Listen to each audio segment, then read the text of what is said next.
We are all living in a chaotic period, and this is a creative space where that chaos and social constructs may collide.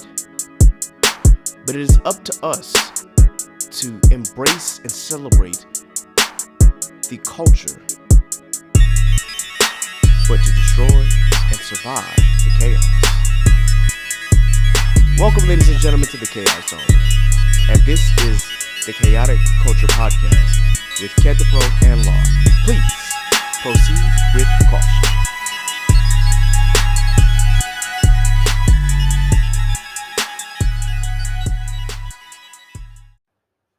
Good morning.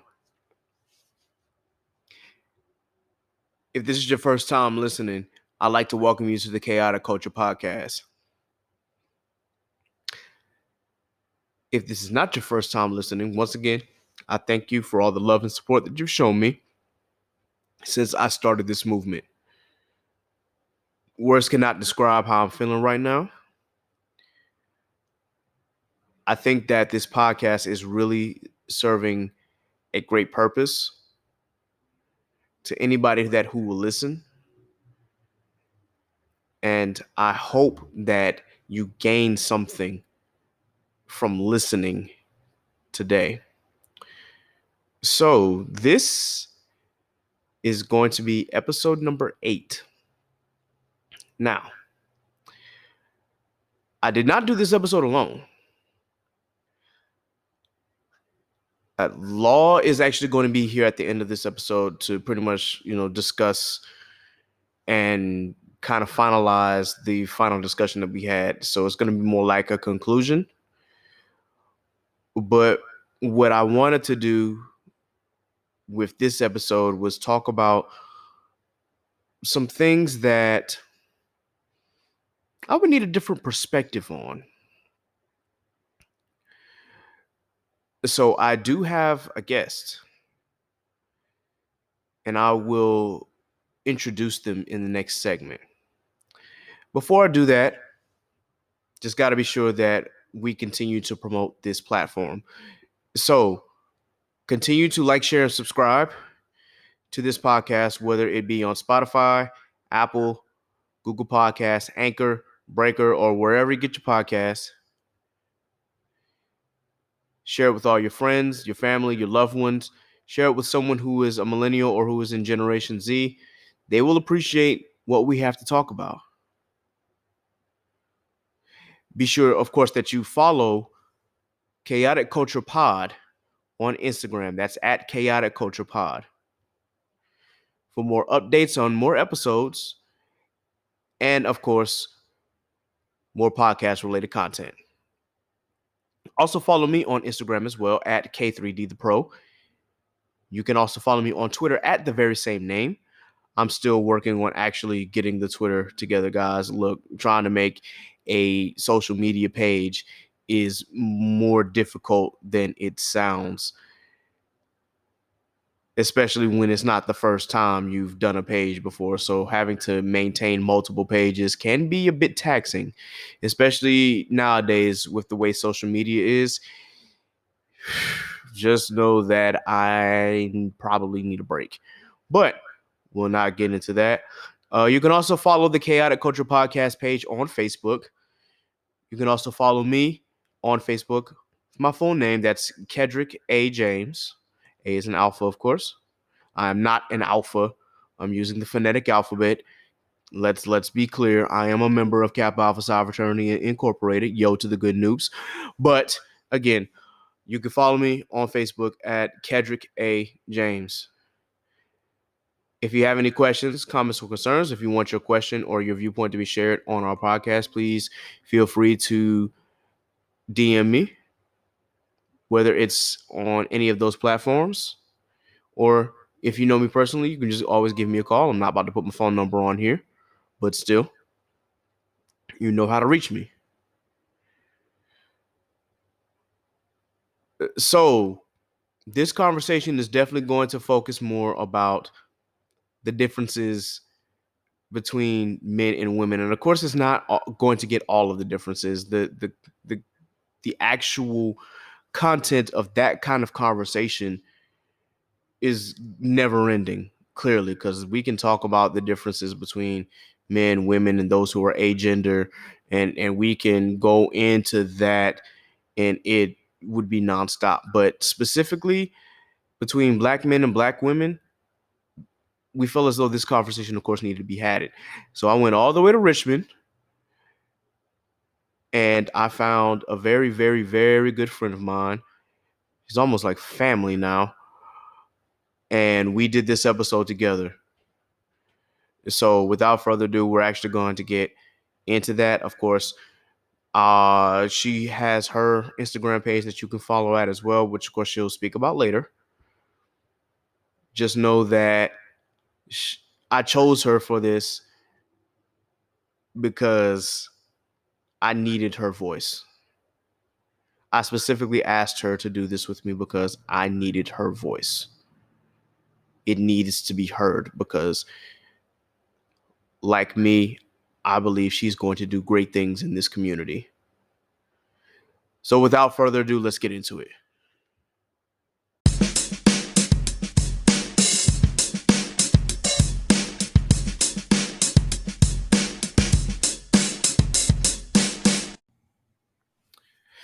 Yes, sir. So, for those of you joining me for this part of this segment here, just wanted to let you know, like right now, of course, I traveled to Richmond to visit one of my friends here, who I'm consider a genius, at least in my eyes.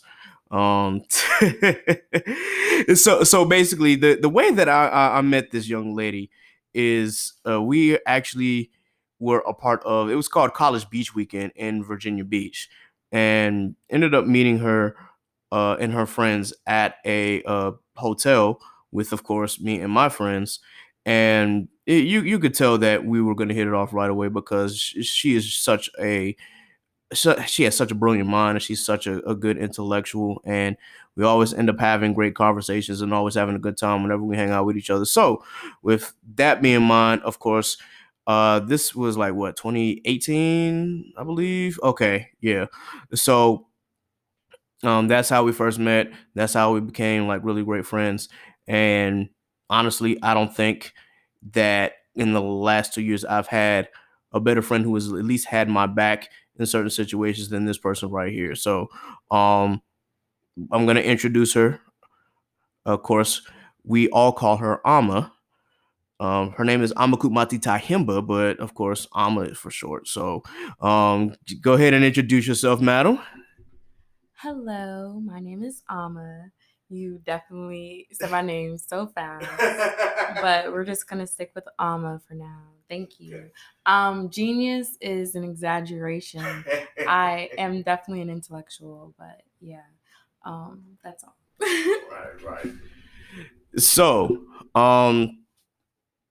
to kind of carry on a little bit more background, I found out, of course, she did go to the school that I graduated from, which is Hampton University.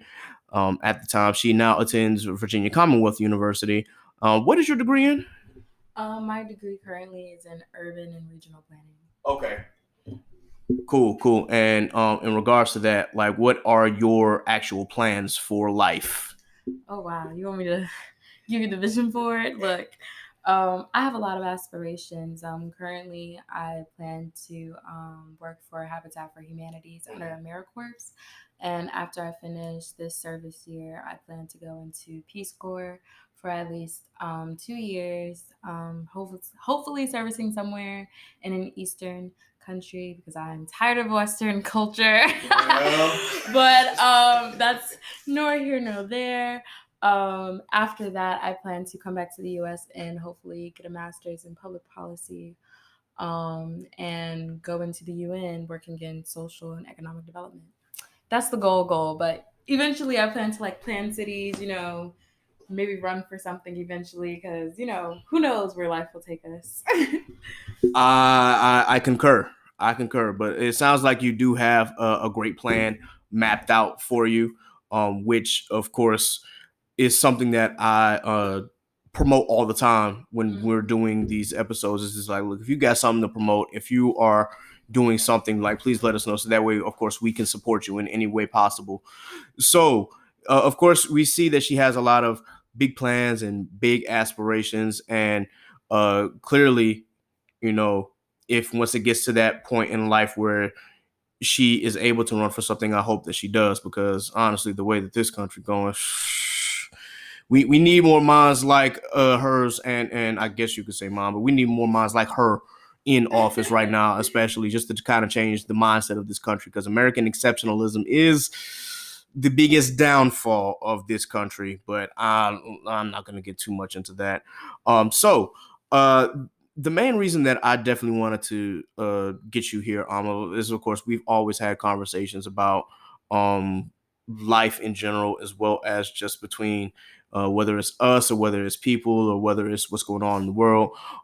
Something that I definitely wanted to talk more about, I guess, is the difference between, men and women interactions, but of course, like, more so into how can we eliminate the toxicity between these kind of things. But the first thing, of course, is we have to find out what the toxicity is. That's obvious. So we got to point out what is what and how we can go about trying to get rid of it in layman's terms. So it's something that I kind of wanted to point out here, because I don't know if you had anything that you wanted to discuss in particular about it. There was something on Twitter, actually, that We love that place. oh yes, that caught my attention. It was really disturbing to see this, but I had to at least talk about it. So there is this young lady on Twitter who goes by the handle at Random Outbursts. She, of course, has an OnlyFans page, which, of course, if you do, more power to you. I've seen a lot of people get paid off that, so thumbs up to that. But not only that, she's also into cosplay. And I've seen, the things that she's done as far as different anime characters or just different cartoon characters in general. But the one thing that I had noticed, she had made a post about being physically assaulted by her ex. And that, like, of course, it takes a lot for somebody to actually come out and say, what they've gone through and whatnot. Because I guess when they first started dating, it was all roses and lovey-dovey and peaches and cream. But, as time went on, we saw that, oh, this is clearly a toxic relationship, and this is almost like domestic violence. She needs to get out. She found her way out eventually, but it was something that really caught my attention, and I said, well, I'm glad that she was able to post it on Twitter. What really disturbed me, though, was there is a guy on Twitter who, if I can see if I can find this person, it's really just Tariq Nasheed. And I say this, I'm trying not to say this with any contempt in my heart, because I don't know the brother, but apparently he had quoted her tweet and basically said something along the lines of that she needed, like, why these black women are going towards these white dudes, and that's why they keep getting mistreated, because they're not with their own kind. Now, before we jump to conclusions, yes, her ex was a light-skinned dude, but he was not white. He was black and Puerto Rican, and just happened to be on the lighter side, according to her.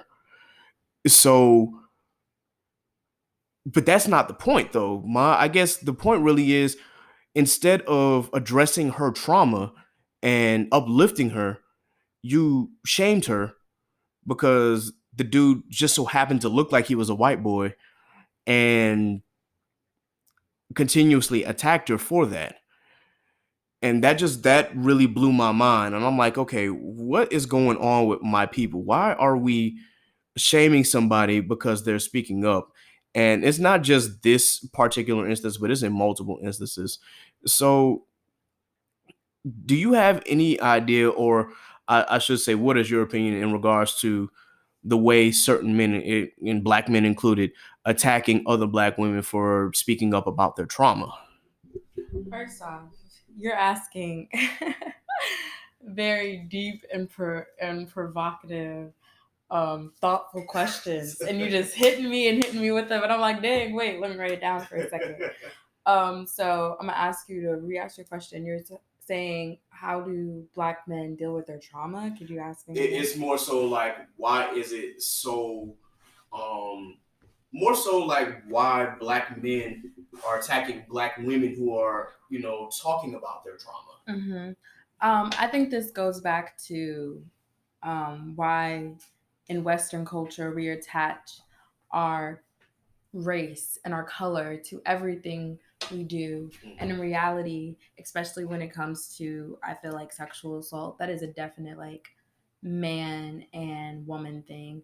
They love to, and when I say they, let me be clear, men of different hierarchy mm-hmm. love to gaslight, okay. desensitize, and try to minimize as much as a rape can be. Mm-hmm. And the best way to do that is using a Black woman. Mm-hmm. So unfortunately, by her just being that person, and at that, an African American Black woman, which we are the lowest of the barrel than any other race in the world. So unfortunately, with that type of understanding, when anything she says is going to be backlash. Mm-hmm. So unfortunately, that's just something that she's going to have to face whenever she speaks. And that's something that I feel like every Black woman has to understand right now, especially in 2020. We have freaking microscopes on everything we tweet, yep. everything we say, everything we wear. And we have to make a statement with, in my humble opinion, with everything that we do. Because if you're not standing for something, you're falling for whatever else is going on. And the world is in chaos. So what are you standing for while the world is going to, excuse my French, shit? So hey, look, it's language just like, is fine over here. Okay. No, we're on the radio. I don't want to say anything. Oh, no. We try our very best not to use certain language, but that being said, you just got to remember that we're in who we are and the times that we're living in. So some shit that we're just going to say is just going to be outright and blunt. We are going to cuss. I try not to use fuck a lot, but so yeah, every now and again it will just come out. But hey, I mean, it is what it is at this point. But continue.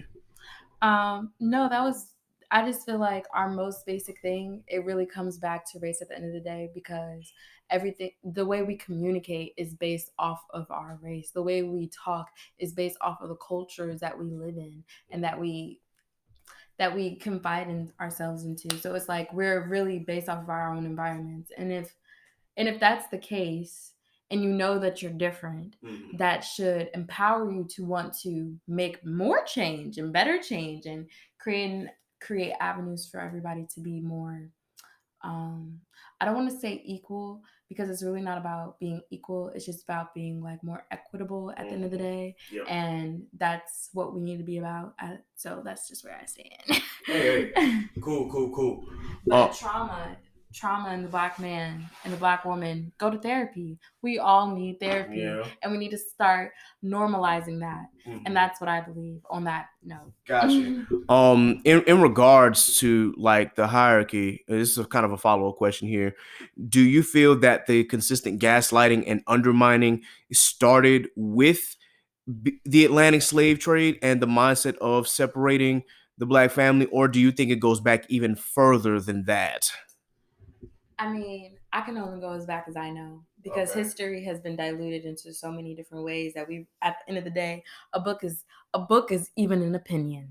Let me be real with everybody. A book is even an opinion. Yeah. All these things that we have out here that we qualify as knowledge and fact and all this other stuff, at the end of the day, yes, maybe a couple of 1,000 or million people believe in it, but at the end of the day, it's the opinion of a human. So how much do you really know? Because I'm sorry, gotta bring God into it. But like, God gave us all these thoughts and feelings and all this other stuff. So how can you say that this is wrong or right? And at the end of the day, it's based off our environment. But I definitely think that the slave trade, all the things that happen, like, look, it's been 400 years mm-hmm. of a lot of manipulation going on. Yep. So it's just like, at the end of the day, you really don't know, as much as they, how can I put it? They let us know as much as we're only allowed to know. So I just try to live my life through that. I've been going through a lot of just becoming awakened to new things and new ideas just about the world in general.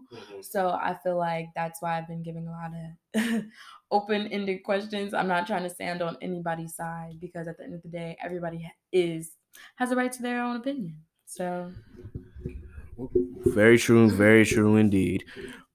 So just I guess from my perspective, guys, um, when dealing with all these things, as we say, like for Black women who are dealing with whether it's domestic violence or whether it's sexual abuse, please do not be afraid to speak out. I know why you do not do it, because again, you're consistently undermined, you're consistently gaslit.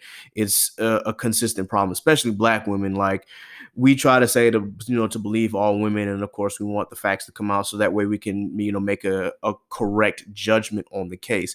But that being said, that does not mean to go and belittle someone who is going through something like that.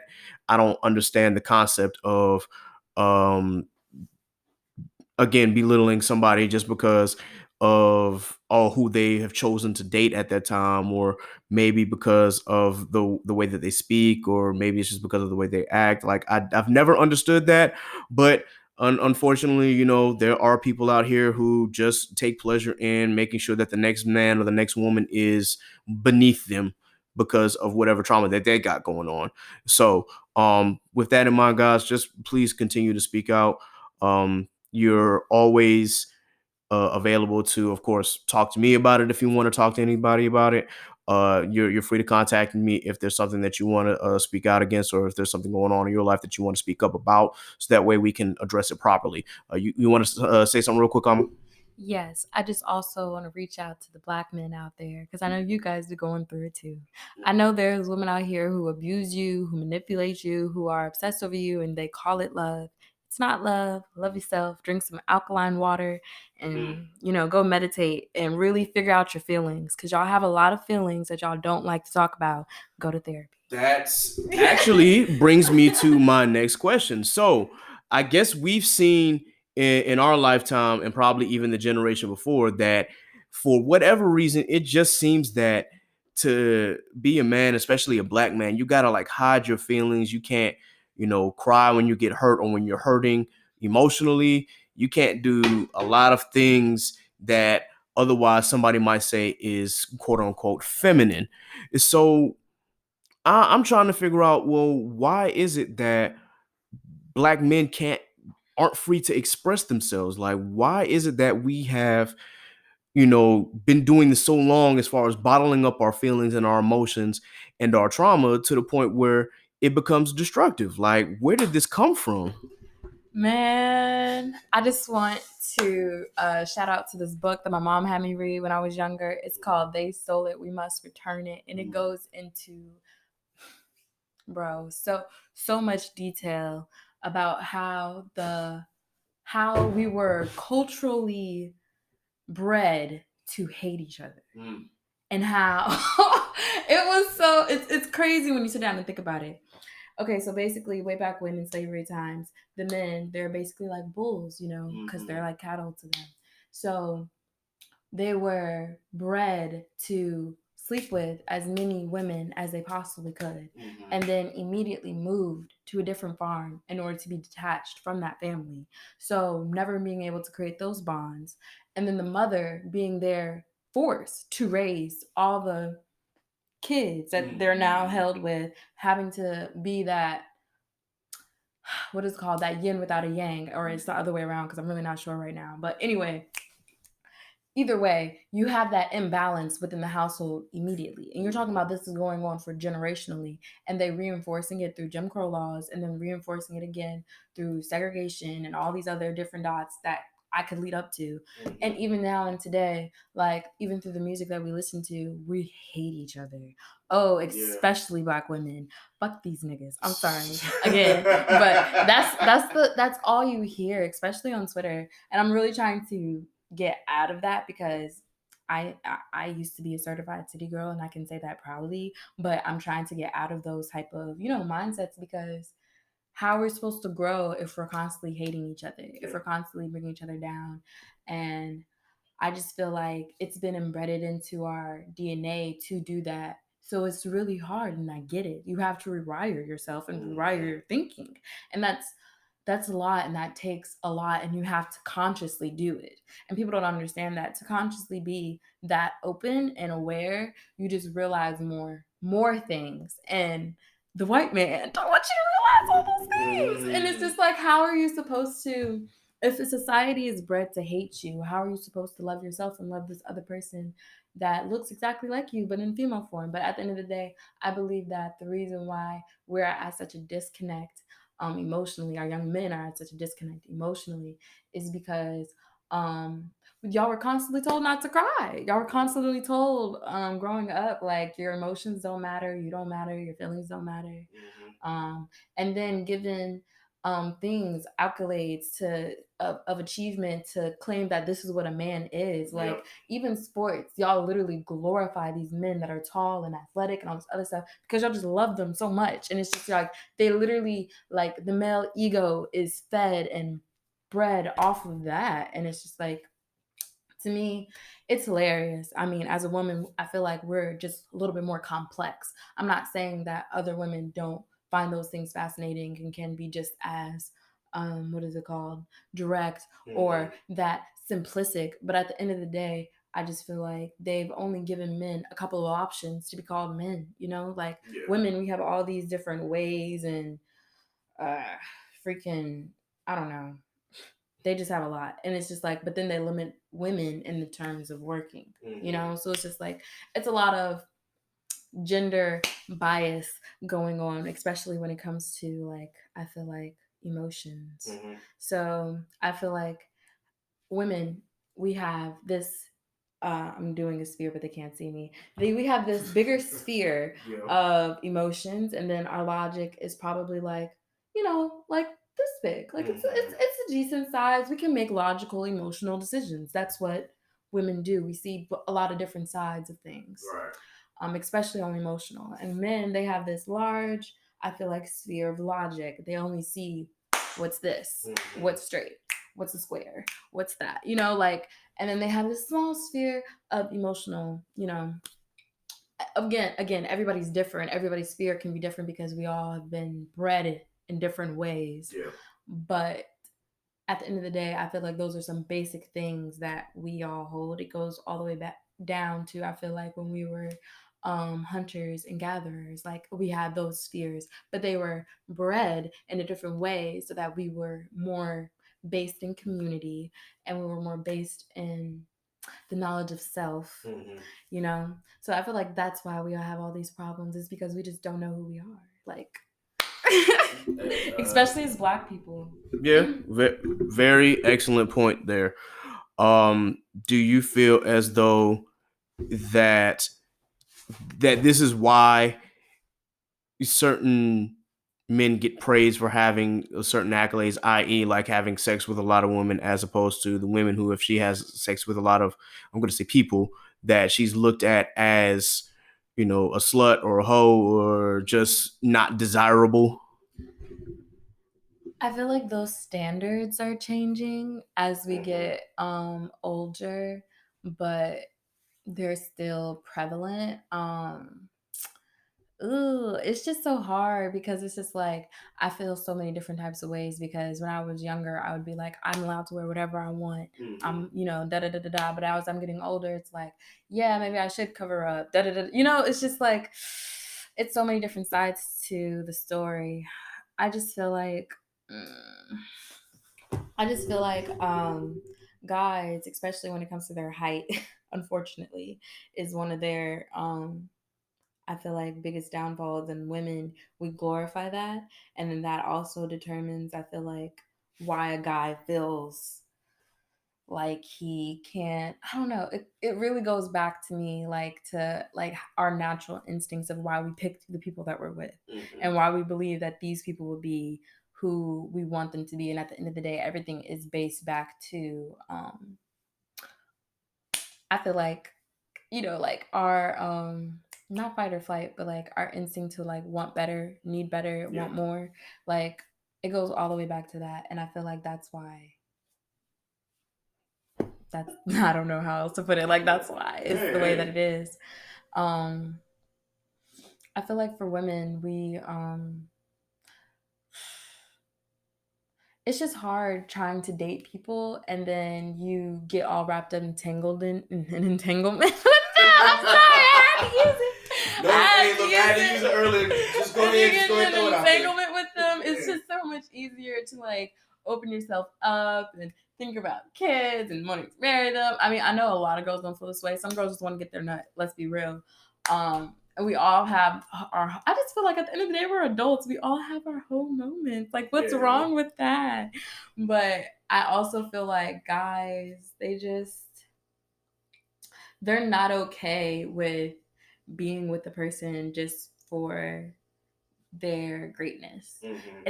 Everything leads back to sex. And I just feel like that's why it sells so well. And that's why everybody wants to be this impossible thing, because it sells well. Like, I just feel like in Western culture, well, no. This is men in general. It's just, y'all just really into your dick. You're just really in, it's like, I don't understand what the competition is. I really don't. And maybe that's just why I don't understand. Because just like, to me, it's just sex.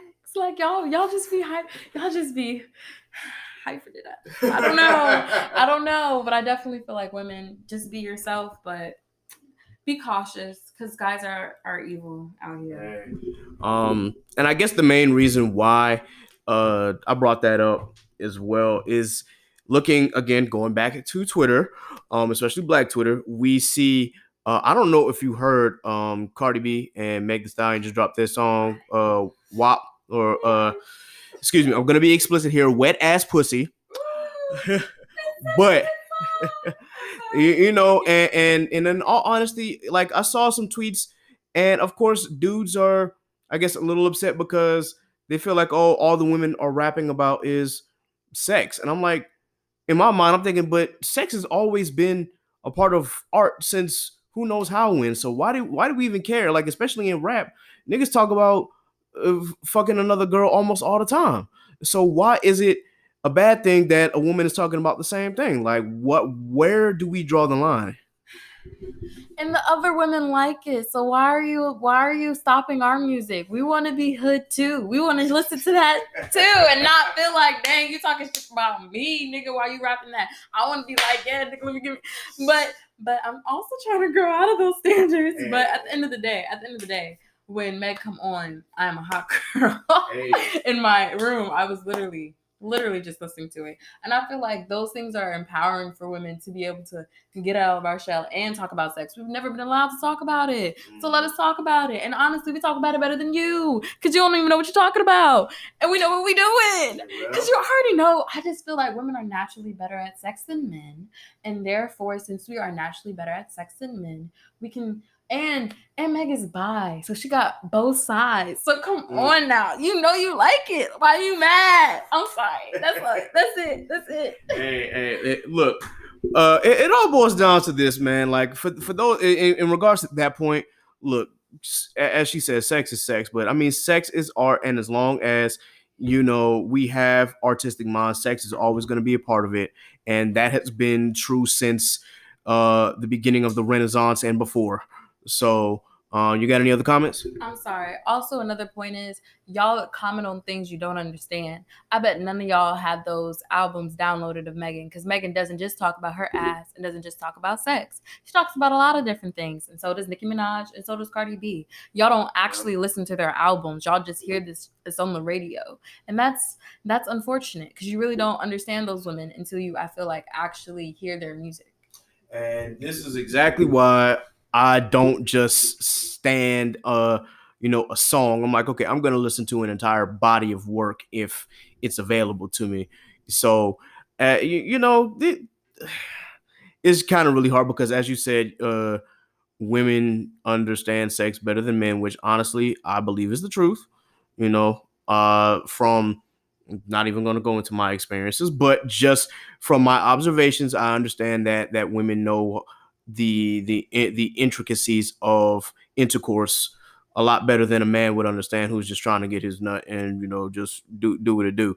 But that being said, give me a minute. We're going to continue the conversation. Just gotta take care of some business here really quick. So stick around. We'll be right back.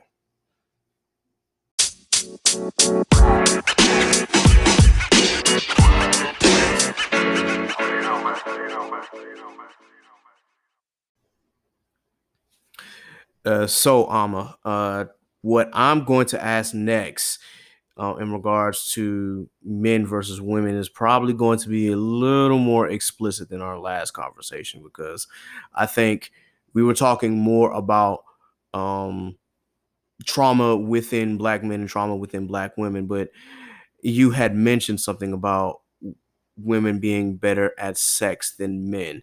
So I guess I wanted to get a little more of your opinion on that. So I don't want to go into necessarily my personal experience, but as a woman, I believe that our sexuality is embraced at a younger age. We are more aware of ourselves sexually at a younger age. We are more, what is it called?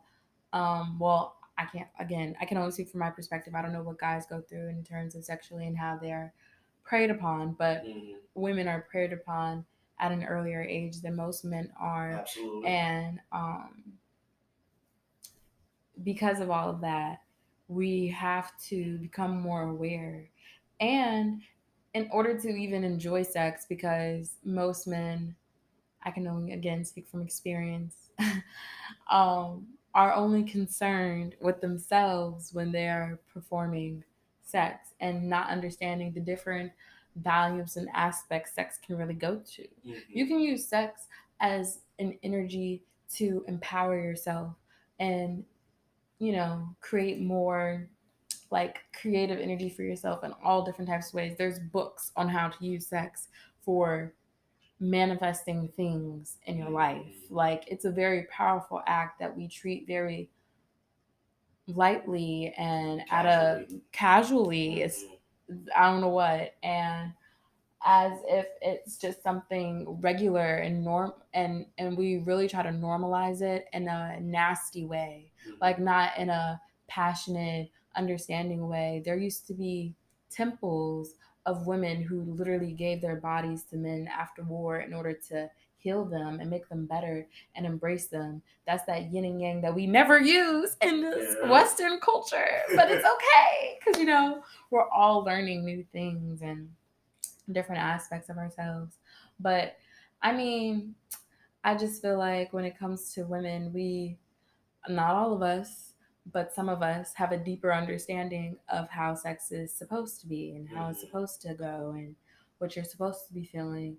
And a lot of guys just be masturbating inside of you, and that's just how I feel about it. Like you just sticking you just going in and out. Like you could use your hand for that instead of actually using that vessel for something else. I'm just being real. Like the woman is a vessel to God. Like that's a straight connection to making a human being. That's just how I feel. Like it's just that real. It's just that real for me and in my experience, and all I can speak to is my experience. I got you. So, based on your experience, you don't have to go into like any details or anything like that. Just in regards to that, do you feel as though that men aren't really, I guess, taught or shown that sex can be explored in different ways, um, as opposed to just hitting it and quitting it? I guess that's the best way to put that, or just catching the nut real quick. Like, do you think that they're not taught to that there's more to that than there's more to sex than just that? I feel like the issue started in the 70s when everybody was just like, you know what, let's just get our freak on and just do what we do and do what we finna do. And then it just trickled down into being a normalized culture to want a bunch of women and It's always been a thing when it came to military men, but to want a bunch of women though. Let's be real. It's like it's a culture that men have about wanting to conquer more things. And since women are historically known as objects to people, the more you conquer, the more, notches you have on your belt, the better you are as a man. And that to me is toxic masculinity. Some people don't believe toxic masculinity exists. I know that it exists. It does, but some people don't. And I don't know what Kool-Aid you drinking. It's strong. Mm-hmm. Maybe you should lay off the scotch. But I mean, everybody has their own, I guess, perception. I just feel like we need to we need to get all the toxic masculinity people out of office so that we can create better places for everybody. That's just how I feel at this point. Hey, not gonna argue with you on that because I think we have to recognize toxic masculinity, especially within our community, and unlearn that kind of behavior. Yes, as you said, it is historically prevalent that men have always wanted to conquer things, and unfortunately, women have been looked at as no more than just objects for sex or for carrying children or for marriage, or for caring of the household. They're not looked. They have not really held any value, and because of that, when it comes to the actual act of intercourse, it just seems that the only thing that needs to be pleased is the male, and not so much the woman. Maybe a little bit, but not. It hasn't been explored as much, at least from what I've seen, or from what I've heard. So I can't even, I have to agree with you on that particular point. Um, I have a question. what's up? Why do you feel like guys only think about sex when it comes to like a woman when it really when it comes to a woman in a relationship? Like that's the main focus, especially I feel like in entertainment. So why do you think that is? And honestly, it's a simple question, but I think it's a not so simple answer.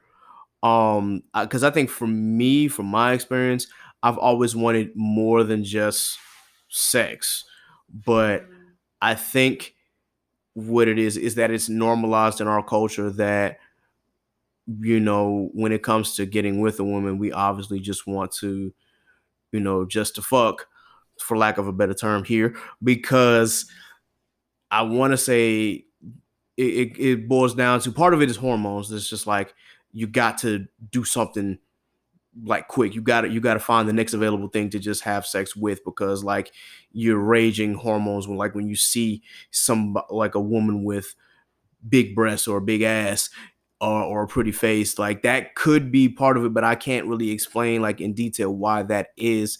Why it seems that the men in relationships just only see sex as like the ultimate goal, as opposed to actually embracing the full relationship. um I guess, me speaking from experience, I've always wanted more than just sex. I wanted the sex, of course, yes, but it was always about what can I do for her to make her feel special. It was more so about that, at least for me, in my vantage point. I can't speak for anybody else. What's up? Do you feel like that made you less of a man? Because a lot of men might feel that way. So what do you think? No, not at all. Honestly, I'm comfortable in who I am, and I'm comfortable in what I like and who I like.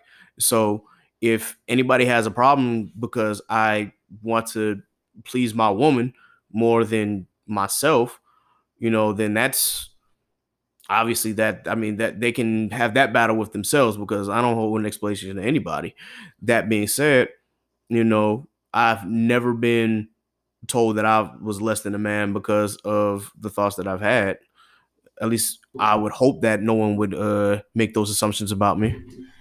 Less than the man was harsh. Do you feel like you're simping? That's a better term. Okay, I get where you're coming from. Um, Because you know how guys can be, a lot yeah. of men can be like, oh, you're giving her all this attention. You know what you're gonna do now. It can be a lot of Uh, toxic masculinity thrown around the room. yeah, I feel that when in the I guess in the art of simping or being sprung or things like that, I've never truly cared Mm. if anybody thought that I was simping because in terms of like simping, I only saw it as if it's somebody that you don't know and you're trying to do all these things for them just to catch their attention. When then at that point it can kind of become simping because now you're doing all of these things for a person that you don't really like, you want to have a connection with, and you're doing all of these things for her, but you don't really know her and you don't really know like how to value her. So now you're just you're simping because you just want to pretty much just the fuck. um in those cases I've never dealt with that, but in the art of me being in a relationship, when I was in one, I always wanted to make sure that I valued the woman, and tried to please her as much as I possibly could, and in return I hope that energy would be reciprocated. I want to be a giver, and in turn get become a receiver as well, because but I still want to give first. And that has always been, I think, me as a person. I've always cared about other people more than I have myself at times, which is sometimes not healthy, because self-care is very, very, very important. And I think I learned that as I got older. But when when I was younger, obviously it's just like, I've always looked out for somebody else before I looked out for myself, and that included the person that I was talking to or the person that I was dating.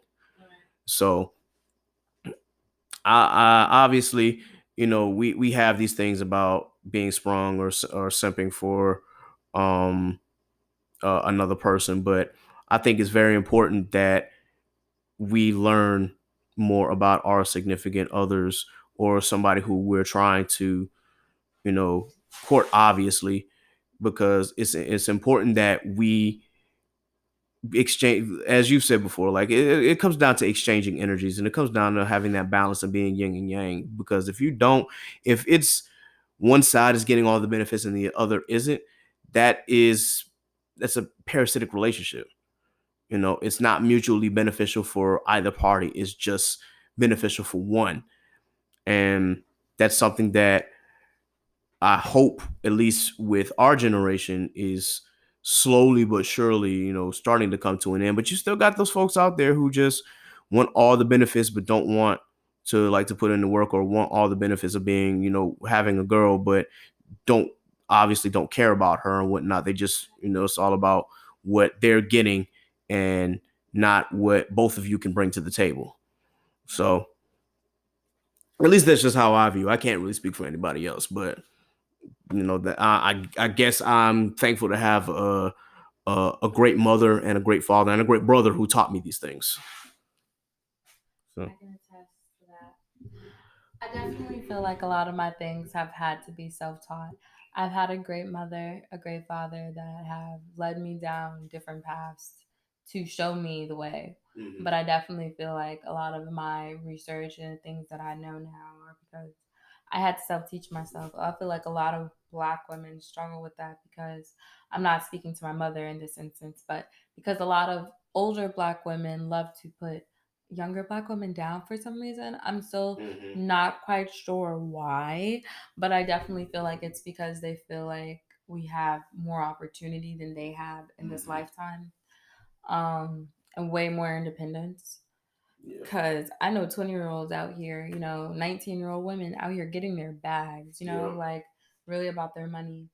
And I feel like we really glorify the man being about his bag, but we never glorify the woman. And then I do have a question for you, though. Okay. Ooh, great question. Why do you feel like it's like harder to watch a woman take care of a man than it is a man to take care of a woman? Why do you think that is? I think personally that boils down to um society issues. That goes back to the beginning of Western culture, well, even in some Eastern cultures, honestly, that the male has to be the breadwinner and the provider. And when we're in a society now where we would hope that, because obviously women are still not getting as equal pay as men. That being said, there are more opportunities for women to actually, as you said, get the bag, and more women are available to express themselves and be, have more freedom. So when we see that women are actually, you know, getting to the paper and men are not, it just seems like, wow, wait a minute, this is a role reversal. We're not used to that. And so a lot of them are probably going to feel some kind of way because they were taught differently than what's going on now. And that goes back to, I guess, the patriarchy and dismantling it, because it shows that, we've lived in a society where men have dominated the culture from the beginning of history up until now. And now we're seeing more women in power, and it does something to the male ego to see that someone, especially a woman, and especially a woman of color, is doing better than they are, and they have a problem with that. Mm. And one thing that I pride myself in knowing is that, man, look, I don't care if my woman makes more money than me. If she get in the bag, that's gonna help the family regardless. But I do see where it started from, because when I've looked at my dad literally would jump from state to state just to be sure that he could provide for his family. Um, I've seen that with my grandfather, who was pretty much military postmaster, and then finally retired. But he was the one who was bringing in the majority of the funds, whereas my grandmother was a school teacher. Um, even with my parents though, my mom, was, I learned as I got older that in the 80s, oh, she was making a ton of money, and so was my dad. But because of the bouncing around that they did a lot, it was never consistent. But that being said, my father thought that, he had to be that breadwinner. He had to be that provider no matter what, even if it meant going from state to state and following the job. So that way he could continue to provide for the family. And that's part of the reason why things didn't work out between those two. But, it just comes down to what we've been taught as far as history and what has been going down in society, because they had this idea that, the man is the breadwinner and the woman is she provides the home. Yeah, what is providing the home? What is that? Can you explain that to me? Because I really try to understand the male's perspective. In this case, pretty much that means that the woman takes care of the home. She cooks, cleans, raises the children. That's it. And takes care of the man when he gets home from his job. So I just be wondering, like, what is that? You really think we clean all day? Like, what else could be going on? Like, that is so boring. I just feel like for that to be what they expected women to do all day, like, what did you all really think we was doing all day? Like, So now I can't answer that question, because obviously I'm grown enough to know that women just weren't doing that all day. They've at least from what I suspect that they were doing, among other things. But I don't know why they have that thought that women were just doing that all day, as far as just cooking, cleaning, and taking care of the house, and making sure the kids had their clothes for school the next morning, and making sure that the husband's clothes were ironed out, ready for work, and things like that. I don't know where that expectation came from. I know not to have it in this day and age, because for damn sure, like, I know that, one, the wife is pretty much, whatever bag she's gonna get, whatever bag I'm gonna get, and we gonna make this an equal partnership. Or I'm not gonna say 50-50, it's gonna be 100 we gonna put our all into this. If I gotta cook one day, cool. If she gotta cook one day, cool. We take turns, or we doing it together. Like, that's how I'm going to view it. It's going to be both equal and equitable opportunities for us to build the house, as opposed to assigning gender roles. which again has been prevalent in our society, and not just about being the caretaker of the home and things like that, but there are also some other things that have been assigned to specific genders throughout history and throughout society, which of course we just have to learn to dismantle, because that's not the society that we live in now, and that's not the culture that we live in now, and that's not the culture we should embrace. So Yeah, I just feel like it's really prevalent that we as this new generation coming together, even though it's only a few of us, and it's not a lot of us, we need to get out. We need to vote. yes. We need to at least try and make change wherever we can. Mm-hmm. Um Going back to, I guess, how women are supposed to fit into these shoes, like, I guess I always wonder, like, what shoes Black women were supposed to fit, because within Black families, we have to remember that everybody has to be working in order for the household to even eat. Yes. And that's the difference between, I believe, the different perspectives of what American culture is. Mm-hmm. Because American culture to minorities, to me, is a struggle. Whereas, where is this dream that y'all are in fantasy with? Like, I don't understand it. I don't see it. Maybe a few Black people have seen it, and maybe it's just because I was raised in poverty, why I've never been able to experience it. But um, I just believe that the Black woman's role in America is greater than almost anybody's. We literally Yes. drag this country on our backs, but we are the least recognized. So I feel like, why even when we do get into these spaces and places, like even when we're talking and us talking like this, it's like, why um don't we have more Black people around? Where are we at? Like, why can't we be collectively, like, together? Like, even in, like, I feel like, what is it called? Spaces like no, like medical spaces, Mm-hmm. and military spaces, and in the schools. It just seems like we're very, very divided. Like, not only just male and female, but just like culturally all around, Yeah. like economically. Um, Man, and that goes back to the start of the Atlantic slave trade, man, all the way down to Reconstruction to Jim Crow. It's just that we have been, you know, there it has been other people's goals to make sure that the Black family and just Black people in general in this country do not succeed where the white person has succeeded. It's been historically like to keep us down and whatnot. And I think because of that forced separation within us, there's a forced separation within our culture as well. It's a trickle down effect. It's probably more than that, but I see it as like, okay, because of the horrors of the past have really just resurfaced themselves into our culture today, because certain things have happened that have kept us that way.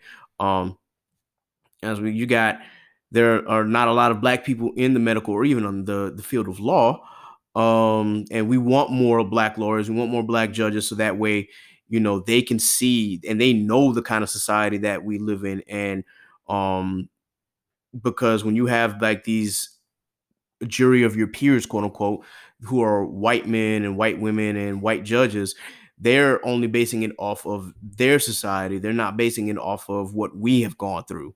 So we need more of that in our judicial system. We need more Black doctors in every part of the medical field, whether it be dentists, whether it be pediatricians, whether it be surgeons. We need more of that, because clearly we're not getting the health care that we're supposed to receive. But you have these systems that were in place that have kept Black people down for so long that a portion of us are still stuck. And then you have a certain part of the culture that wants to keep us stuck and doesn't want us to succeed in these areas, or have these dreams of possibly making it out of the whether you were in poverty or whether you were in low middle class. we have these systems in place that have just like have given you the dreams of, oh, you can, but like, you want to become a rapper and you want to become a basketball player. Well, yes, you can, but you can do more than just that too. But they're not being told these things, and if they are, they're not being told often, and it's really really sad to see. But also, I hope that more of us are going out onto these streets, into these communities, and letting them know that, just because you someone or just because you've gone through that doesn't mean that you can't dream and that you can't achieve your dreams. Unfortunately, as going back to something that you said, Black people have not really seen the American dream, because the American dream was catered to the white man, and now, well, I guess the white woman, but more so the white man. That was what the American dream was about. It was not to cater to people of color, because when the Constitution was made, we were still in bondage. So it was not meant for us to be a part of that society. Because and when they were creating the Constitution, look, they did not abolish the slave trade until 1808. So they didn't even include us really into the actual Constitution itself. We were not meant to be citizens of the United States of America. It was never meant for us to succeed in this country until people started actually realizing that we are human beings and that we are all the same, regardless of, skin color. But unfortunately, you have those who are also still in people who are still intimidated by those of us who are Black, because they see that we succeed in a lot of areas, that now they feel that their position is jeopardized because they see us on a come up, or they see someone else on a come up. Do you feel like people are starting to getting tired of talking about Black this and Black that and Black this and Black that? Well, if they are, too bad. If you are, get over it, because in all honesty, if you're upset because we're talking about fighting for our rights, and if you're upset about us making a stand for our culture and for our society and just for being people, if you're tired of the talk, chances are that means either you feel threatened because you don't want someone else of a different color having the same and equal rights as you, or you just don't like us. There's no way around it. Like, if you have this attitude that, oh, I'm tired of talking about Black people going through this and going through that, well, I'm sorry to disturb your way of life, but unfortunately your way of life has been a detriment to mine, and I'm trying to actually get to where you are without having to go through so many of these obstacles, because we've been through so much. That being said, if you're not willing to look at me with the same eyes that you look at the person with the same skin color as you, then obviously you've never cared about me in the first place. Like, you're literally a racist. That's all I can really say to that. If you have a problem with us trying to get to where you are, or at least having these conversations, and if you're not willing to even listen to what struggles that we're going through, then it's clear that you don't give two fucks. I just believe there's enough in this world for everybody to eat. Yeah. There's enough in this world for everybody to have reliable shelter. There's enough in this world for everybody to have reliable water and for us to have green energy. It's not a it's not a dream. It could be a reality. We could have made this reality years ago. We could have. And the fact that we haven't just tells me, and I believe this world further, of why pride, greed, and money is worth more than the human soul. And that's sad. And I feel like this is why I'm constantly trying to get myself out of this type of mindset and mind frame, and really embark on a journey to where it's going to be better for everybody. Because at the end of the day, it is about Black people and it is about our rights. But at the end of the day, we're all going to not be able to, I guess, in my humble opinion, move on from all these type of circumstances until some real change is being enacted. Yeah. And once again, that goes back to the importance of voting and the importance of getting out in the community, being involved. As Alma's doing, you've heard what she has planned, and so I hope that encourages you to do the same. This isn't a game. Like, this is real life, and people are out here are still playing with human life because the only color that matters to them is green. Yeah. And that's a big problem. It's just something that we have to overcome because, as you said, there's enough room at the table for everybody to get their plate. So, Amma, thank you for joining me today. I really, really appreciated this conversation here. And every time we get together, it's always riveting conversation anyway. So I really, really appreciate you being on here and lending your voice to this. Definitely hopefully we'll get you back on here, sometime soon to talk about more things because, again, as you said, you're an intellectual and we're always thinking about what moves that we can make next. So that in mind, do you have any Black businesses or businesses in general that you want to promote, or is there somebody that you want to promote on here? I will definitely love to promote my family's natural skin and hair care products. It's called Shea for Life. You can go to sheaforlife.com and you can find you some shea butter, incense oils, and all types of different things to enlighten your mind, body, and spirits.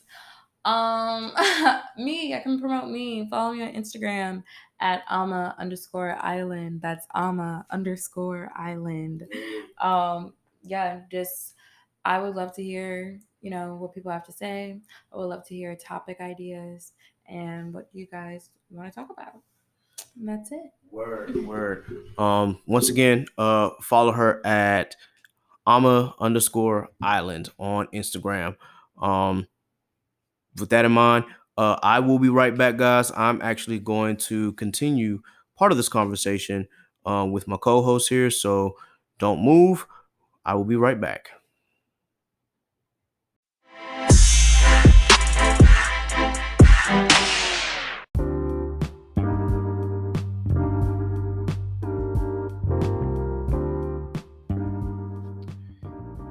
So that was my conversation with Amakoop, or Ama for short. I wanted to bring this back in-house just so that, with it being two Black men in here, I want to be sure that we can at least focus on the things that we need to correct or things that need to be addressed within our own communities, especially when you are, a Black male in this society. We already know that the society itself is against us, but with everything going on, we see that there has been, for lack of a better term, a poisoning of the Black man, where we are being fed these ideals, whether it was from slavery or whether it was through Jim Crow and segregation, or whether it was ideas of patriarchy, just coming in and making it difficult for Black women to succeed because of these things that have been keeping them down. So as Black men, I just wanted to ask Law real quick, what do you think we should do to be sure that, Black men and women have these equal opportunities? Just like we advocate for, us as men to support one another and uplift one another. I definitely believe we have to keep that same rhetoric for our women.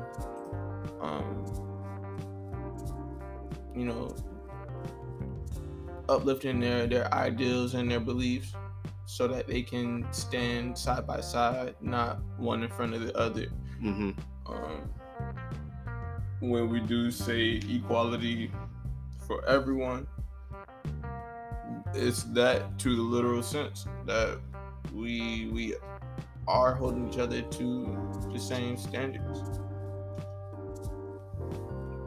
Cool.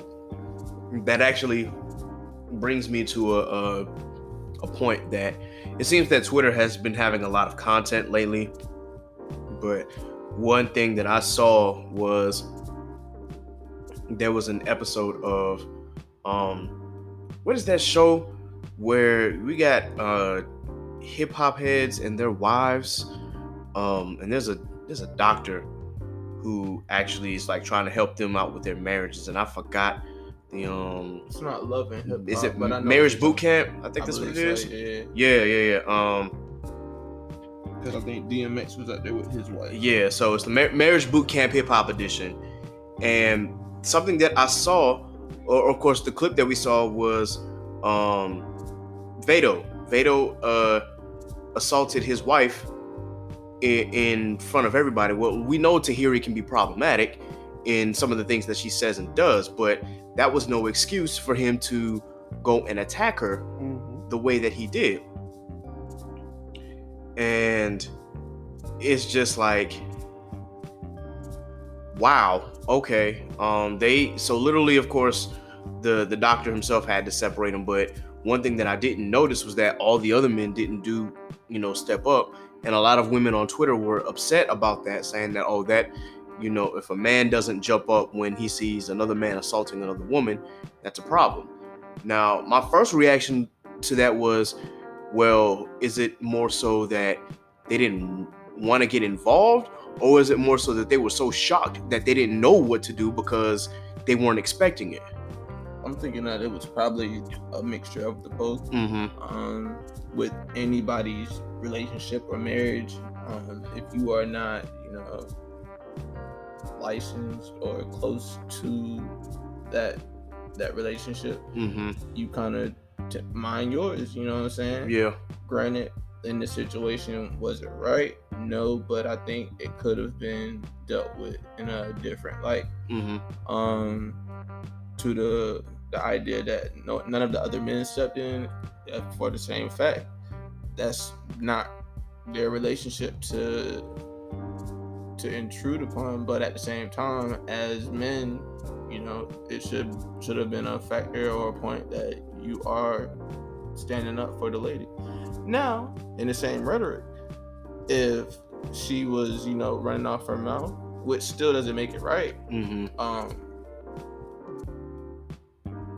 yeah, it's one of those slippery slopes. You know what I'm saying? Yeah, like, I feel that. It's like you don't want to intrude upon somebody's relationship because you don't know all the happenings between both parties. But at the same time, you just can't just go off and treat your lady like a punching bag. Yeah.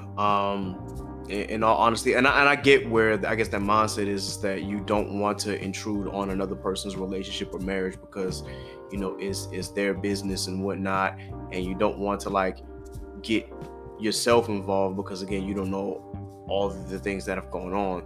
But as you said, it definitely could have been handled a different way by all the other men in there. If nothing else, they could have at least stood up and say, whoa, dude, what are you doing?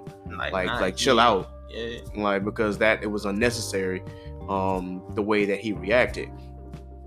And even if they don't because it could turn into, like you said, it's a slippery slope, because it could be one of those things where it could turn into a dangerous situation, and you hope that it doesn't get that far. But it's these things that when people say these things on Twitter, it puts it into perspective on, well, how would you react in real time?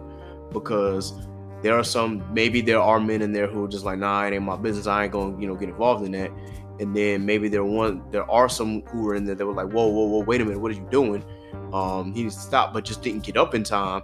And then maybe there was just those who were just so shocked, like they didn't know what to do because they would never put their women in that position. It's really a lot to think about. You would hope that they would be able to help a woman in need when they see that she is in danger, but it really takes a lot of cognitive ability to make sure that you are aware of what's going on, so that way you don't make that slippery slope even more slippery than it is.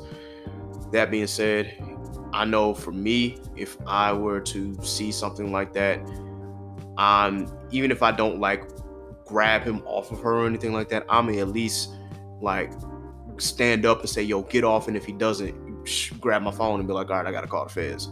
As much as I don't want to do that, I'm going to at least react so that way I can at least do something to save. And maybe that's the wrong decision or the right decision, but I don't know, because I would never put my lady in that position to start with. And I hope that black men out there don't do that as well, and are continuously protecting our women. It's really hard to determine if that is, something that we would jump in and be like, oh yeah, I'm gonna help her no matter what. When in all honesty, I would be probably one of those ones who'd be so shocked and like, yo, what's going on, that I would freeze, only because it's so unexpected. But I can only speak for myself. I'm hoping that I would get up and do the right thing and handle it the right way, and make sure that, especially if it's my dude or my brother, somebody I know, then at that point, like, all right, yeah, I'm gonna do my part to be sure that he does not do that, and y'all ain't going nowhere near each other. Yeah. Because if you do something wrong to her and she ends up either seriously hurt or worse, then we gonna have a problem. But again, I can only speak for myself. What I want to be sure that we are all aware of, though, is that, again, these things are, it's really it's easy to react on Twitter once you've seen it and what you think you may or may not be able to do, but it's really hard to determine, hey, what you would do once, the action gets rough. So with that in mind, I'm gonna go into one more segment here. So I want you to listen to this and listen to this carefully, because I think this is an interesting poem. And this poet here I've known, also as well in college. And I think that she's a really, really dope spoken word poet. And if you haven't listened to any one of her poems, I definitely recommend doing that. But I'm going to bring this poem up in just a moment. Stick around.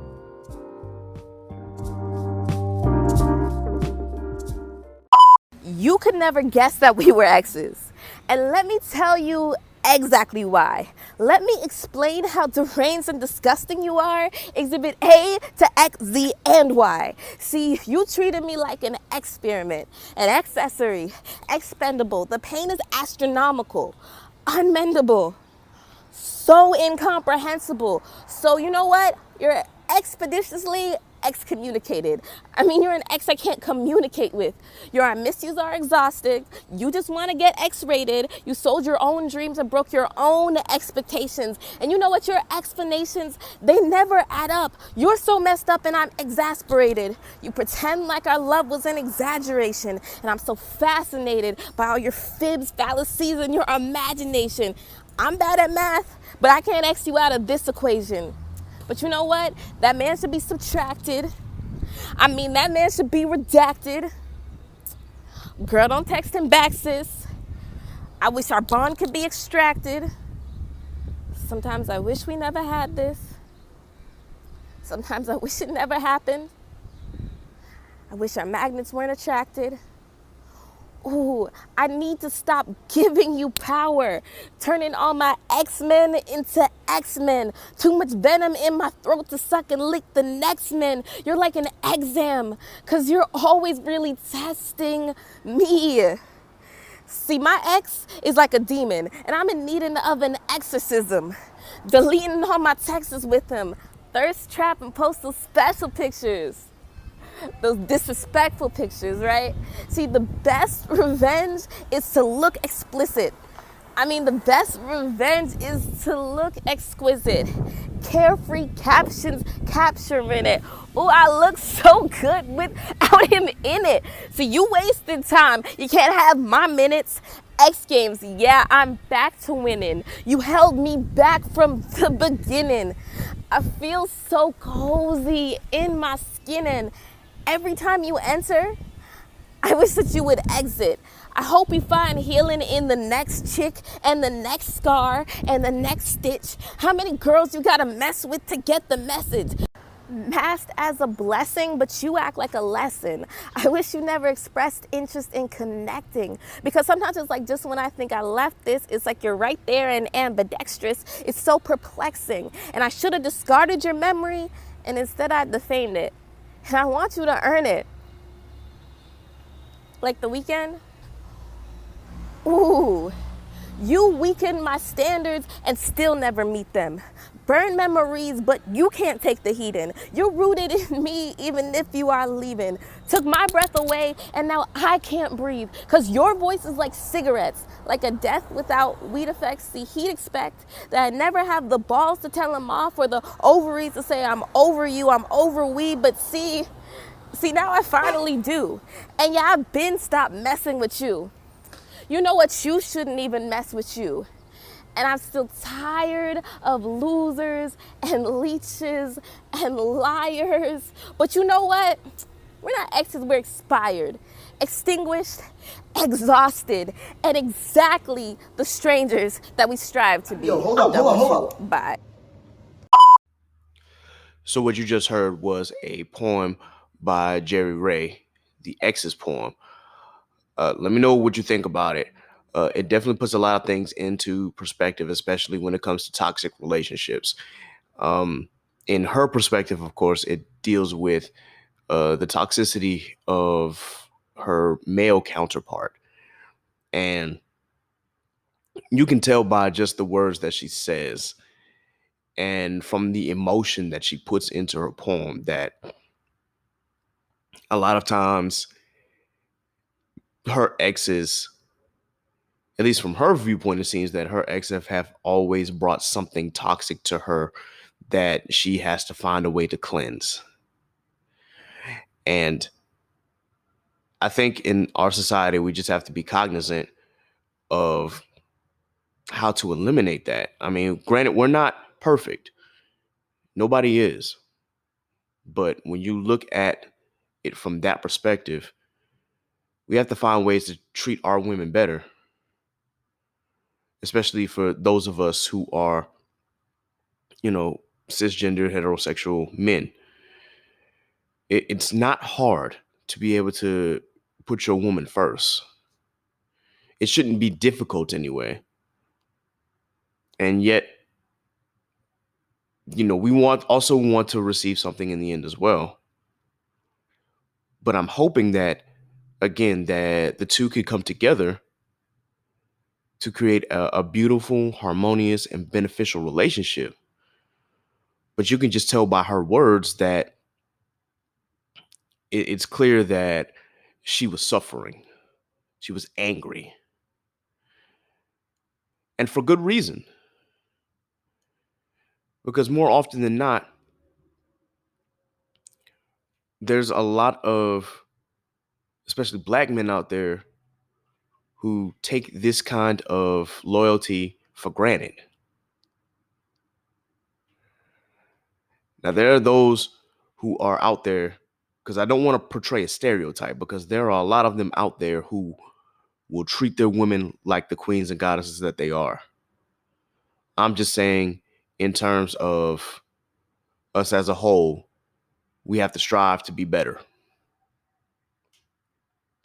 We seriously do. And not just on the black men's side, but black women as well. Like, I hope that black women aren't bringing in any toxicity into their relationships as well. Whatever the case may be, we want to be sure that the black men and black women are comfortable in their relationships and not either overcompensating to hide the negative aspects or just putting up with it because they don't know any better. It's really a lot to take in. And it really is. I think that based on what Jerry was saying,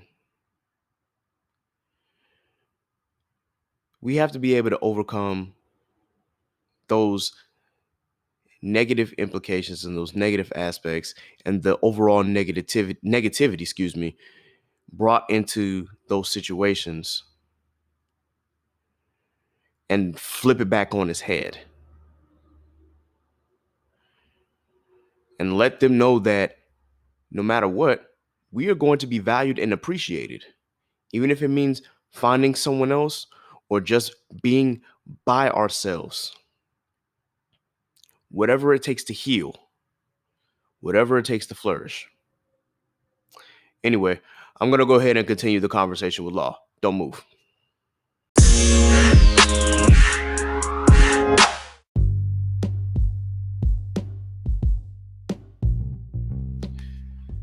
Okay, so after listening to the conversation that we had, I did kind of want to get Law's opinion on this portion as well. There was something that we pointed out, that he pointed out more specifically when Amma said, of course, that women know more about sex than men. Of course, he obviously said Cap. And I actually sat there and thought for a minute, because I actually stewed on this for a few minutes, and I'm like, because during that segment, I did agree with her in some aspects, but I was only agreeing with her from my viewpoint, only because the women that I have had relationships with, and I'm not going to get into too many details about that, but of course, when I lost my virginity, it was not, it was to a woman who knew what she was doing, and at that time I didn't. Obviously now it's a different story, but it seems that I wanted to kind of get his opinion on in regards to that. Well, first things first, the idea of sex is a form of reproduction. So, if you look at the animal kingdom, and I'd say so mainly like lions and whatnot, the act is, you are birthed and raised to be from cub to lion or lioness. Okay. And once you have reached the age to reproduce, you actively seek out your partner. With that being said, for a male, he has to go through various trials of proving himself fit enough to be the lioness's partner. I don't really remember too much on the woman's end or the lioness's end of what they have to do to determine who gets to mate next or whatnot. But from the male perspective, okay, I gotta fight my brother or my cousin just to make sure that I can be up next to create the next generation of lions. You know what I'm saying? So to say that, I'm not disagreeing with what she said. Let me go ahead and say that now. I'm not disagreeing. I just think that in the realm is two different perspectives when it comes to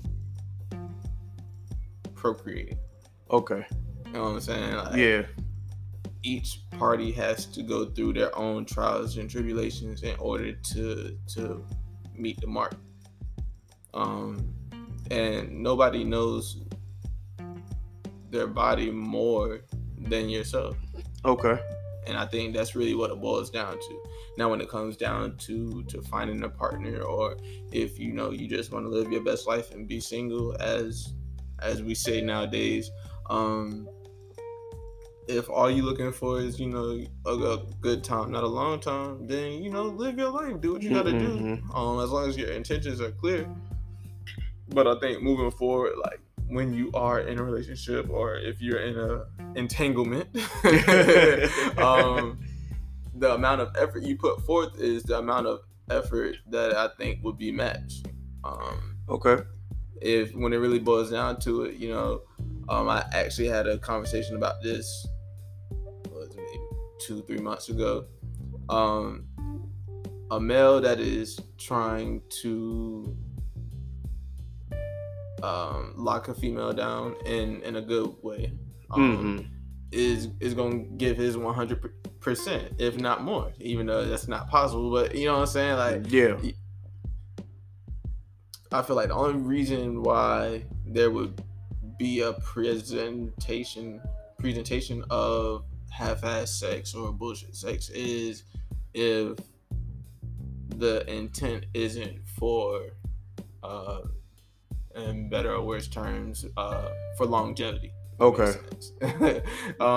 So yeah, like I asked my male friends, I was just like, so like, if you messing with a shorty, are you gonna give her 100% dick? And he was like, if I really like rock with her, then yeah, you know, I'm gonna give the full 100. But like, if it's just, you know, I'm just trying to have a good time, you feel me? I ain't breaking no more than 70 or 80. You know? And I was just like, Okay. So like, I presented it to my coworkers, and it was just like, you feel me?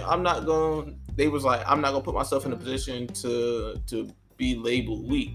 So it was just like, I'm gonna go all in. I was like, I get that, but like, what if you not really trying to deal with the repercussions of going all in? Because, you know, like, just like they say, niggas can get sprung. Women can get sprung as well. You know what I'm saying? So like, you in a position where you're not trying to have a woman sprung off of your sex game. You're not going to do what it is that would cause her to get sprung. You know what I'm saying? It's like I said, it's one of them situations where you got to know whether you're in it for a good time or whether you're in it for a long time. Gotcha. So it all boils down to how you genuinely feel about that person. If you're giving your all, in this case, if you're giving your all to that person or not. That's actually a good perspective. Now that you know now that you've said it, now that I think about it, as in terms of the, I guess when it came to like the conversation about sex and whatnot, we just have to always be cognizant and aware, as you said, that it's all about personal experience, because one person varies to the other. There might be somebody who might be out there that knows what they're doing, but then only they just don't give it their all because of certain circumstances, or because they just really, as we said before, they just trying to just get it over with, right. for lack of a better term. It's like, all right, well, let me just go ahead and knock this out. But I think that if you are really committed to somebody for long terms, then of course you're gonna put more effort into it, not only from a love and relationship standpoint, but also an intercourse standpoint. It's really not. I guess it can get more complex than that, because obviously, sex and love, they can either be intertwined or they can't. But we also have to remember that having sex also means a transfer of energy as well. So it's always important that you know how you're transferring your energy from one person to the other when it comes to something like that. But it's definitely interesting, because actually one of my friends told me about, if you find somebody that you rock with and you have like matching sexual energy, then that's a big bonus there. It's like a blossoming flower. Yeah. Like, and I'm glad you said something about the transferring of energies. Sex is the epitome of that. Yeah. You know what I'm saying? And like you said, when both of you all's energies match up, it just makes the moment 10 times greater. Like, think about it. When you had to do a play or a performance, or you had to go in and do something for the first time, you either had one of two feelings. You were really nervous, or you were really hype about it. Yeah. So the same thing transfers over to, okay, you shot your shot and it went in, switch. You know what I'm saying? So you like, I'm not saying every first date goes like this, but just throwing a scenario out there. So you shoot your shot, went in, and y'all go out to eat. Y'all have a good time, great time. Y'all kicking it, laughing, jokes, yada yada. I mean, and then it gets to a point. Okay, end of the date, you drop her off, and you just like, as a guy, you probably in limbo, because you just like, dog, I hope she invites me in, but at the same time, I ain't gonna be mad. Like, right. All these thoughts are running through your head, and then she's like, well, you don't gotta go home. You like, you remember the show Malcolm in the Middle? Yeah. His friend, he was like, "You are so totally in there." Like I think that's what kind of plays in the back of your head. Like, all right, bet, like, all right, I'm cool. Like, she invited me in, cool. We'll just go kick it. You know what I mean? Like, if it does proceed to that, like I said, you either have one or two reactions. You either really hype or you gonna be nervous. And 9 times out of 10, if it's the nervous, you feel like it don't always work out how you expected it. Yeah. But if, like you said, the energies match and, you know, she's understanding, man, she's like, all right, look, cool. Like, I'm gonna still rock with you. You know what I'm saying? Like, I ain't gonna dub you just so quick. But yeah, you gotta test drive the car before you buy it. I got you.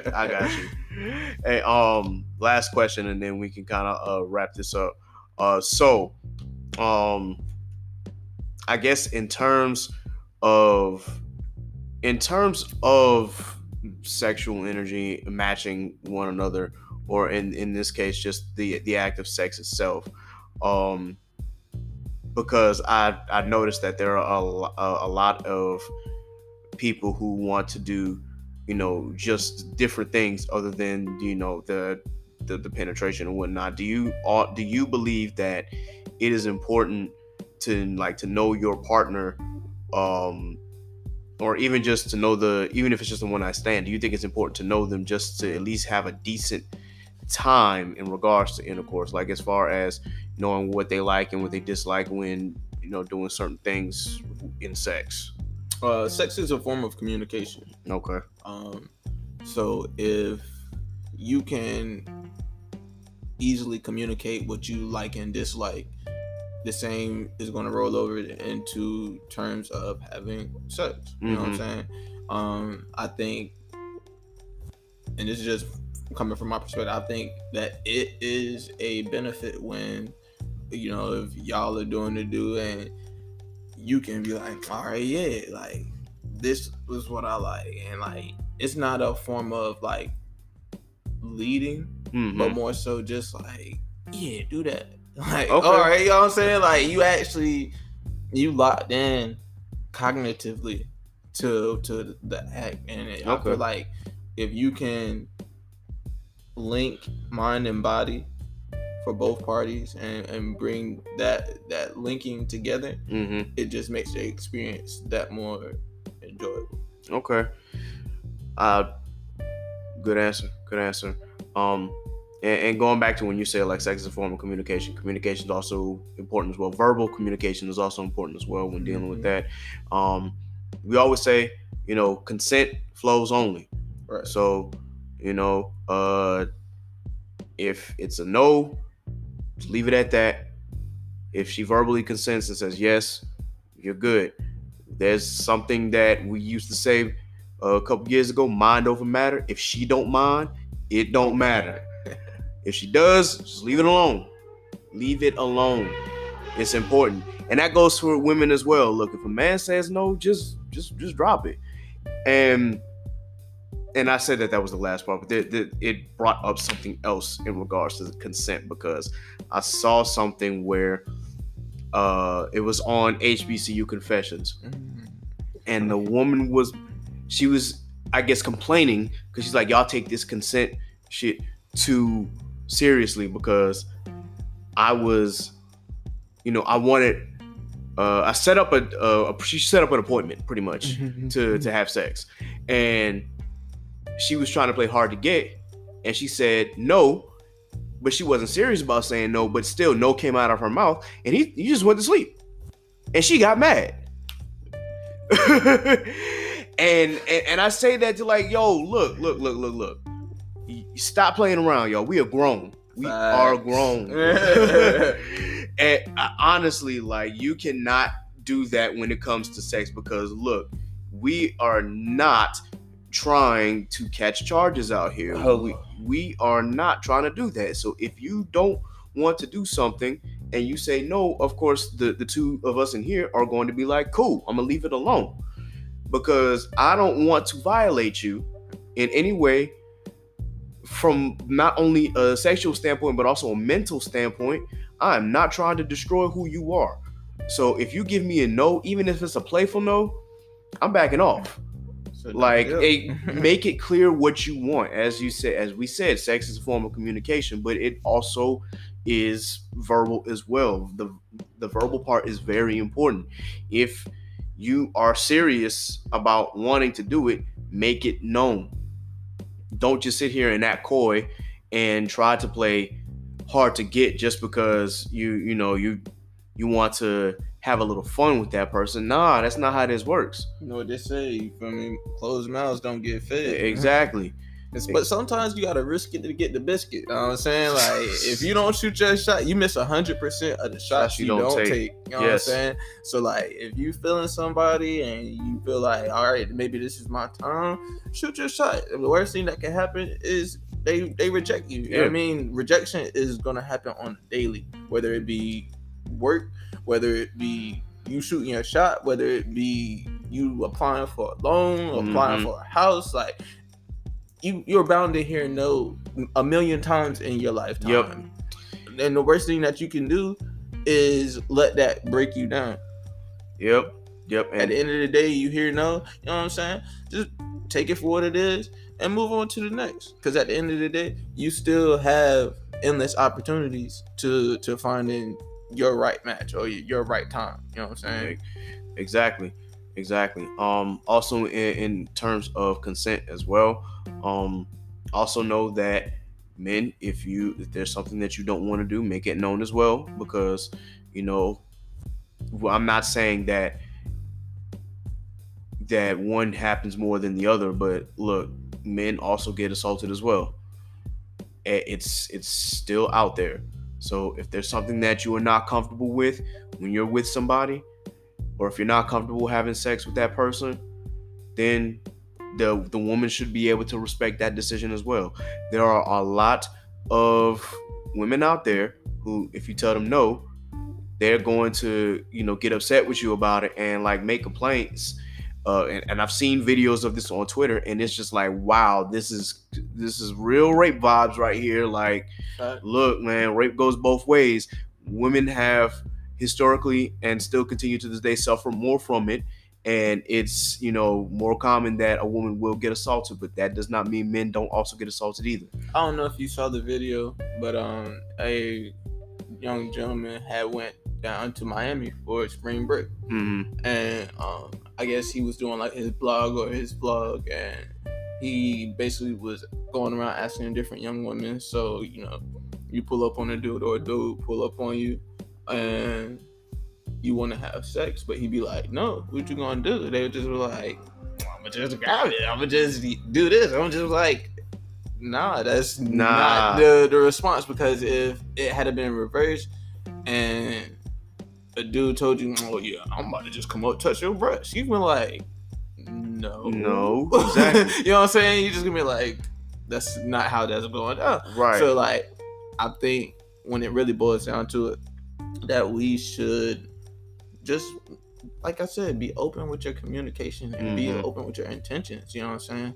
And again, if going into shooting your shot, that's what the end result is, make it known. Like, yo, I'm digging your vibe. Like, I'm trying to, you know what I'm saying, see what or where this can possibly lead, and let's see what happens. And if it's mutual, or if it's, you know what I'm saying, like reciprocated, then you go down that road. But like you said, consent first, man. Yep. Yes. Consent flows only. All right. Well, that being said, I appreciate you guys tuning in to the double feature. Again, please be sure that you like, share, and subscribe this podcast, regardless of how you get your podcast, whether it's through Apple, whether it's through Google, whether you listen on Spotify, whether you listen on Anchor, or wherever you listen to. Just be sure that you like, share with your friends, subscribe, continue to support. We really appreciate you here today. Also, just be sure that you go and like our Instagram pages. Of course, the description it'll be in the description itself as far as our pages and whatnot. Go check out Ama's page when you get the chance. Ama is not only is she just a dope person, but I mean she's also a dope artist as well as a dope poet as well. So I'm gonna try and start like including more poetry segments in these podcast episodes. So be on the lookout for that. Thank you once again for tuning in to the Chaotic Culture Podcast. Thank you for listening to both episodes here. Maybe there might be a time I might drop another double episode, who knows? But I still appreciate you 100%. This has been Ked the Pro and Law with Chaotic Culture Podcast. Be blessed, be safe. God is love. Peace. One.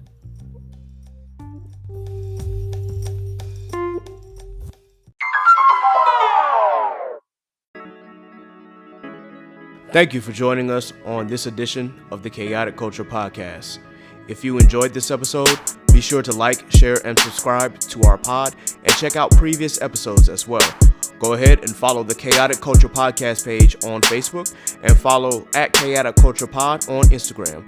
Also, be sure to follow our personal pages. You can follow Law on Instagram at L.JR_96 and myself, K3D the Pro, on Instagram and Twitter. Please also do us the courtesy and follow our featured artists and guests listed in the episode description. If you like this beat, follow at the RJ Stackhouse on Instagram and his Twitter page at RJ Stackhouse for more music and music-related content. I hope today's episode blessed your souls and stimulated your mind. Until next time, folks, remember, embrace the culture, survive the chaos. This has been Ked the Pro with Chaotic Culture Podcast. Be blessed, be safe. God is love. Peace.